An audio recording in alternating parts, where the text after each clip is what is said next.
આજે આપણે ભણીશું ધોરણ 7 વિષય હિન્દી, જેમાં પાઠ નંબર 6 ડૉક્ટર વિક્રમ સારાભાઈ. આ ડૉક્ટર વિક્રમ સારાભાઈ છે તેઓ એક મહાન વૈજ્ઞાનિકો હતા. અને વૈજ્ઞાનિકો છે એ આપણા જીવનને સુવિધાપૂર્ણ બનાવે છે. જેમ કે મોબાઈલ, ગાડી, ટીવી, આ બધા જે શોધો થઈ રહી છે એ શોધો કોને કારણે થાય છે? વૈજ્ઞાનિકોને કારણે. કોણ કરી રહ્યું છે? તો કે વૈજ્ઞાનિકો. આ પાઠમાં આપણને એક એવા જ વ્યક્તિત્વનો પરિચય કરાવે છે.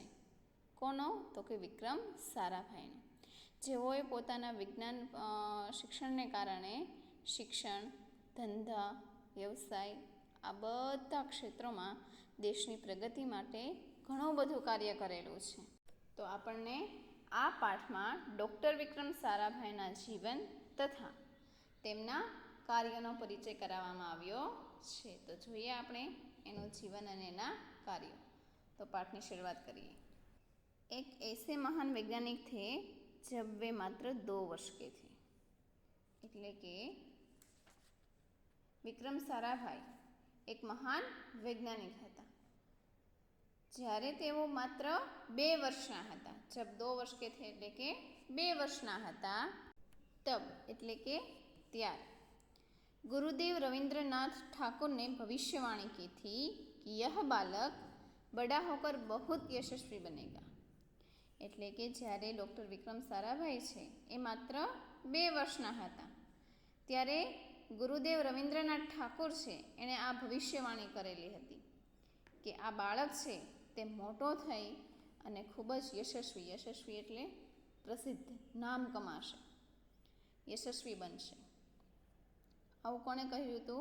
गुरु रविंद्रनाथ ठाकुर. और उस बालक ने उनकी भविष्यवाणी अपने कर्मों से सच साबित कर डाली.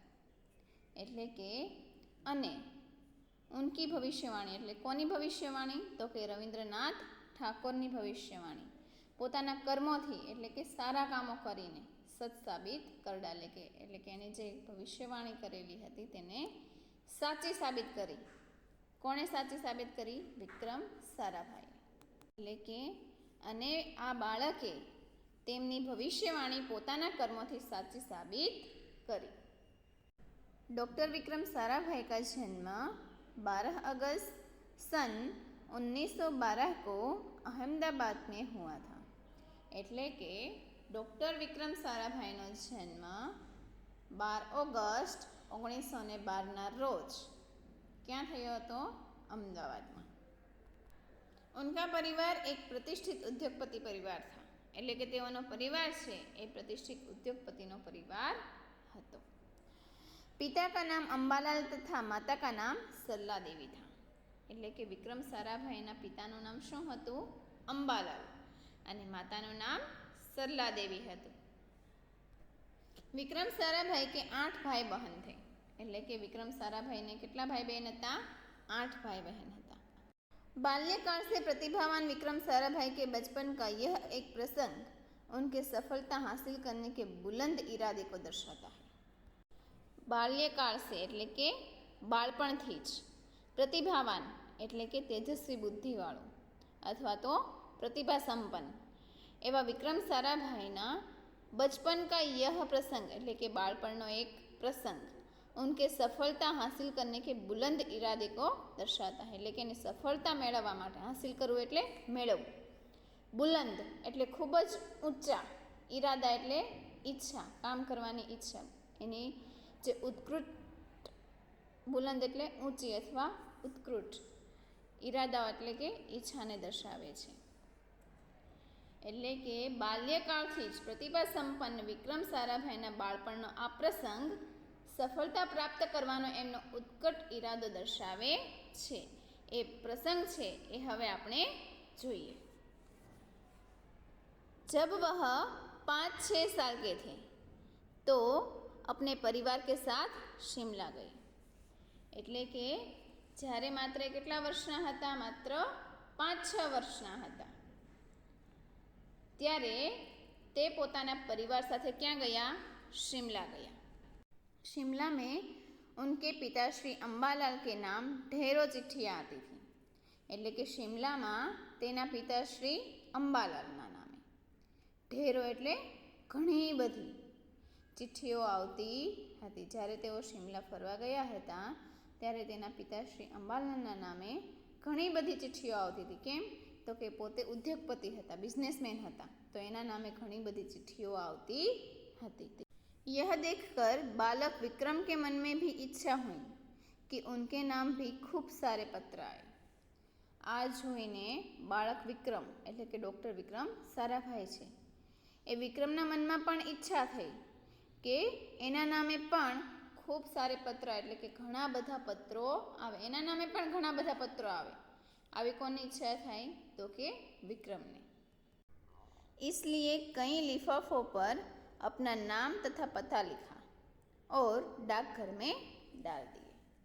એટલા માટે જ તેમણે કઈ લિફાફો એટલે પત્ર હોય એનું કવર, તો એના કવર ઉપર પોતાનું નામ તથા પતા એટલે સરનામું, એડ્રેસ લખ્યું. ઓર ડાકઘર એટલે ટપાલ પેટી.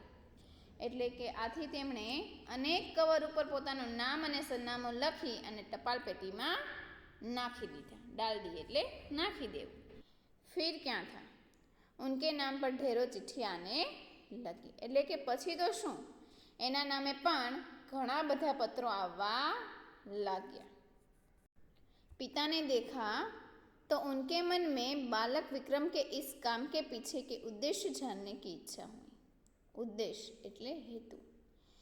પિતાને દેખા એટલે કે પિતાએ જોયું, તો ઉનકે મનમાં એટલે કે તેના મનમાં, કોના? પિતાના મનમાં, બાલક વિક્રમ કે इस काम के पीछे क्या उद्देश्य એટલે કે બાળક વિક્રમના આ કાર્ય જે કરી રહ્યો છે, પત્ર નાખી અને પોતાના નામે પત્ર લખતો હોય, તો આ કાર્યની પાછળ રહેલો ઉદ્દેશ, હેતુ જાણને કી ઈચ્છા થઈ એટલે કે જાણવાની તેમની મનમાં ઈચ્છા થઈ. असलियत मालूम होने पर उन्हें हंसी आई. એટલે કે જ્યારે તેને હકીકત, અસલિયત એટલે હકીકત, માલુમ એટલે જાણ થવી, ખબર પડવી, તો જ્યારે તેને હકીકતની ખબર પડી ત્યારે તેના પિતાને હસવું આવ્યું. લેકિન સફળતા પાને કી ઈચ્છા જાણકર અચ્છા ભી લગા.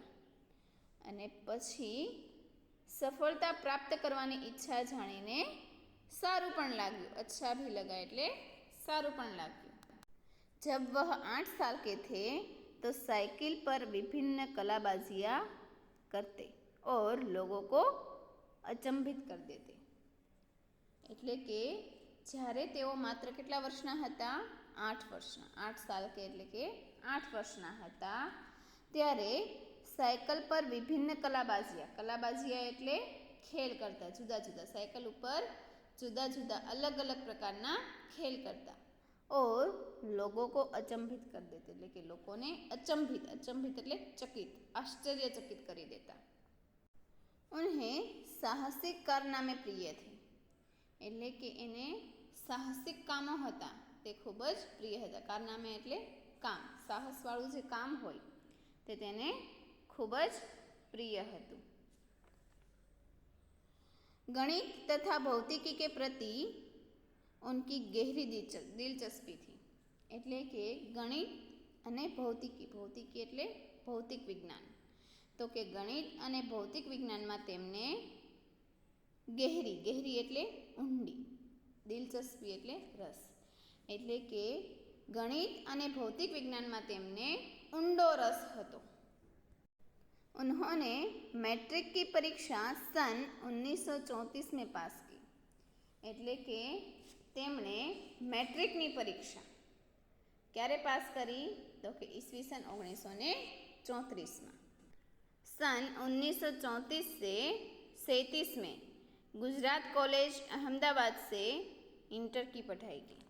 એટલે કે ઈસવીસન 1934 થી ઈસવીસન 1937 ગુજરાત કોલેજ અમદાવાદમાં શેનો અભ્યાસ કર્યો? તો કે ઇન્ટરનો. અમદાવાદમાં ઇન્ટરનો અભ્યાસ કર્યો. सन 1937 में इंग्लैंड चले गए. 1937માં જેવો તેનો અભ્યાસ પૂરો થયો એટલે 1937માં જ તેઓ ઇંગ્લેન્ડ ગયા. सन 1940 में कैम्ब्रिज से गणित व भौतिकी में बीएससी की परीक्षा में सफलता प्राप्त की। એટલે કે ઈસવીસન 1940માં કેમ્બ્રિજ યુનિવર્સિટીમાં ગણિત વ ભૌતિકી, વ એટલે અને, ગણિત અને ભૌતિકી એટલે ભૌતિક વિજ્ઞાન અથવા ભૌતિકશાસ્ત્રમાં બીએસસીની પરીક્ષામાં સફળતા પ્રાપ્ત કરી। तत्पश्चात द्वितीय विश्व युद्ध के शुरू होते ही विक्रम साराभाई भारत लौट आए। એટલે કે તે પછી બીજું વિશ્વયુદ્ધ ક્યારે શરૂ થયું હતું? 1 સપ્ટેમ્બર 1939ના રોજ બીજું વિશ્વયુદ્ધ શરૂ થઈ ગયું હતું। એટલે કે ત્યારે બીજું વિશ્વયુદ્ધ શરૂ થતાં જ વિક્રમ સારાભાઈ भारत लौट आए, એટલે કે ભારત પાછા આવ્યા। भारत में उन्हें सर सीवी रामन तथा डॉक्टर होमी भाभा का सानिध्य मिला। એટલે કે ભારતમાં તેમને સર સીવી રામન તથા ડૉક્ટર હોમી ભાભાનું સાનિધ્ય પ્રાપ્ત થયું। એટલે કે આવી અને કોને મળ્યા? તો કે ડૉક્ટર સીવી રામન અને ડૉક્ટર હોમી ભાભાને। वह राष्ट्रीय स्वतंत्रता आंदोलन से बड़े प्रभावित हुई। એટલે કે રાષ્ટ્રીય સ્વતંત્રતા આંદોલનથી તેઓ ખૂબ જ પ્રભાવિત થયા। અને ત્યાર પછી सन 1942 में वह मृणालिनी स्वामीनाथन के साथ विवाह सूत्र में बंधे। એટલે કે વિવાહ સૂત્ર में बंधे એટલે કે એની સાથે લગ્ન કર્યા, વિવાહ કર્યા। કોની સાથે? તો કે મૃણાલિની સ્વામીનાથન। અને ક્યારે? તો કે 1942માં। सन 1942માં તેમણે મૃણાલિની સ્વામીનાથન સાથે લગ્ન કર્યા। હવે આગળનો પાઠ છે તે તમને નેક્સ્ટ વિડીયોમાં સમજાવવામાં આવશે। અને આ વિડીયો સાથે તમને જે PDF મોકલવામાં આવે તે તમારે હિન્દીની પાકી નોટમાં લખવાની રહેશે।